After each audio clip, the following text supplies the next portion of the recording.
আর নীতিমালার আন্দোলন হয়েছিল, সেখানে আমরা আন্দোলনের ভিতরে অংশগ্রহণ করেছিলাম।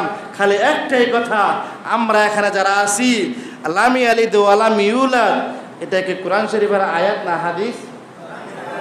জোরে বলেন। কিন্তু এই শেখ হাসিনা বলেছিল এটা নাকি বুখারী শরীফের হাদিস। নারী নীতিমালার আন্দোলনে আমরা যখন নারায়ণগঞ্জে নামি, নারায়ণগঞ্জ শহরে তৎকালীন সময়ে কঠিন আন্দোলন হয়েছিল। ছোট থেকে ছোট মাসুম বাচ্চাদের পর্যন্ত ধরে নিয়ে গেছে। মোহতারাম হাজিরিন, ইতিহাস প্রমাণ করে আমি আমার চাকরি জীবনে অনেক মসজিদ থেকে শুধু আদর্শের কথা, কোরআন আর সুন্নাহর কথা বলতে গিয়া চাকরি হারাইছি। দু একদিনে তারা ফোন করছে, হুজুর আপনি তো হকের পক্ষে ছিলেন। খোদার কাছে শুকরিয়া আদায় করি যে আল্লাহ রব্বুল আলামিন আমাদের এই তৌহিদি জনতা ছাত্র ভাইদেরকে কেন্দ্র করে জালেমকে আল্লাহ রব্বুল আলামিন উপযুক্ত যেন শাস্তি দেয়। সকলে বলেন আমিন। মোহতারাম হাজিরিন, এখন আমি আপনাদের মসজিদের ইমাম হিসাবে আমার যত দূর বলার দরকার আমি এত দূর বলেই যাব। প্রতিহিংসা না করে আমরা আমাদের ভাইদেরকে আপন করে নেই, আমরা একজনকে ক্ষমা করে দেই। যদি আপনি ক্ষমা করে দেন, খুদার কসম আপনার হাসর নাসর হবে মুহাম্মদের সাথে। জোরে বলেন আল্লাহু আকবার। এই জন্য এই স্বাধীন দেশে আমরা আজ থেকে স্বাধীনভাবে চলবো। জায়গায় জায়গায় এরকমভাবে তাফসির হবে, থানার অনুমতি লাগে, সরকারের অনুমতি লাগে।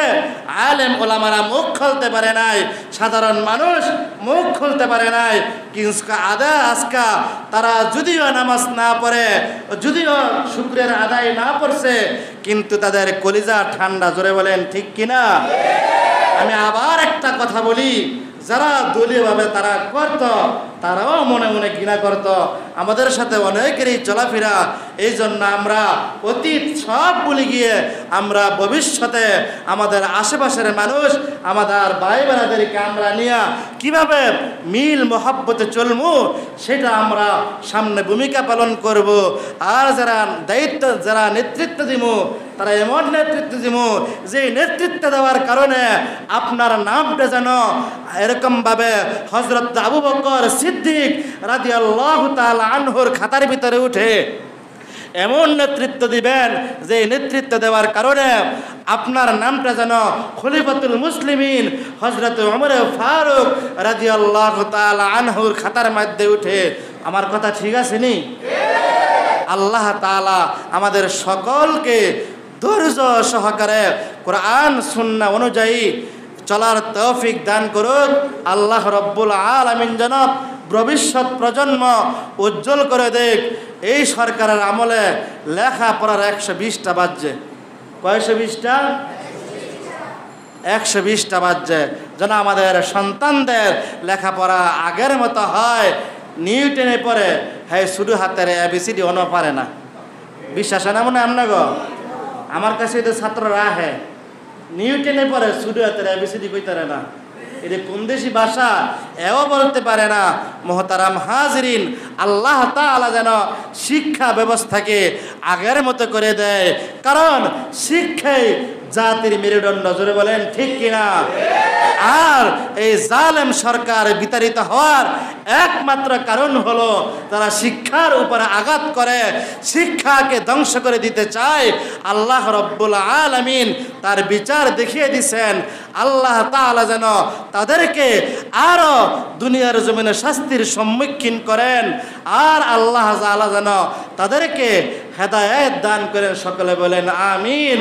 সর্বোপরি আমাদের সমাজের যারা আছি আমরা সবাই মিলেমিশে থাকব।